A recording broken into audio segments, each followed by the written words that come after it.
What's up, guys? My name is Manny. Welcome to Reformed Nerd, where we find Jesus in everything, especially anime. Alright, so today I want to talk to you about Dressrosa, which is like the Mexican-Spanish arc of One Piece. Now, frankly, I love this arc. Don't get me wrong, I thought that the approach was very unique to the place, to the story. However, this thing is just way too long. I mean, it is flashback after flashback after flashback. It's crazy. I feel that this arc could have been half of the episodes that it was. But the thing is that every single flashback is not 3 episodes. It's like 20 episodes. After 70 episodes into this arc, we finally get to the final fight, right? Which is where I'm at. And I start to see them, sneakily focusing on Law, and I'm like, oh Lord, here we go. Another flashback. Guys, I am 7 episodes in, and this flashback is not over. And the thing is that they teased me in one episode where it was like half the episode, they go back to the fight, and then we're back to the flashback again. Like, at this point, I don't know if I'm ever going to see Luffy kick Don Flamingo's butt. Like, when is it going to end? I know that a lot of people are probably getting mad at this point at me. Saying like, well, you know what you signed up for. This is what One Piece is known for. And believe me, I get it. The reason why I like One Piece is because of its world building and the fact that they don't take characters for granted, right? It's not just a Luffy show. But at the same time, you can take this too far and make a great story pretty boring. Like, Rebecca gets a background story. Soldier gets a background story. Viola, a background story. Bellamy, another background story. The drill old guy gets a background story. And to be honest, like, I don't even know why I'm learning about this guy, because this has no bearing in the actual story whatsoever. Like, I doubt that I'm ever gonna see this dude again. Look, man, stop looking at me this way. Like, I am not the only one. There's this Reddit thread here that says Dressrosa, the arc of flashbacks, and the dude is saying here the amount of flashbacks and background stories we got in Dressrosa was insane, and here's a list of them. He goes through naming every single backstory that we get from this arc.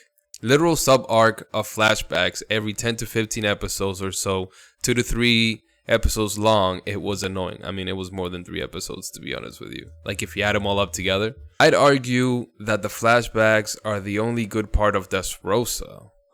All the present day content is slow and unfocused. I don't know about that. I thought that the underlying story of Dressrosa was a good one. More like the arc of running. Dude, that is so true. There was a point where Luffy is running towards Don Flamingo, and I'm just like, how much are we going to be running here? That piece of this arc has to be like more than 20 episodes long, if not more. Like, I was getting tired watching Luffy getting tired of running. And the thing is, like, during this whole running thing, we have like all of these small little battles that really don't matter from all of these no-name characters that nobody cares about, to be honest. The sad part about this is that I think that there are so many great moments in this arc that just get overshadowed by all of these flashbacks. Like, the fact that these toys were humans before, and they've been going through this for 10 years, and all of the stuff that's been going on in the city, like, sometimes it just falls to the wayside and you stop caring about it because you're just trying to get through all of these flashbacks in order to get back to the story.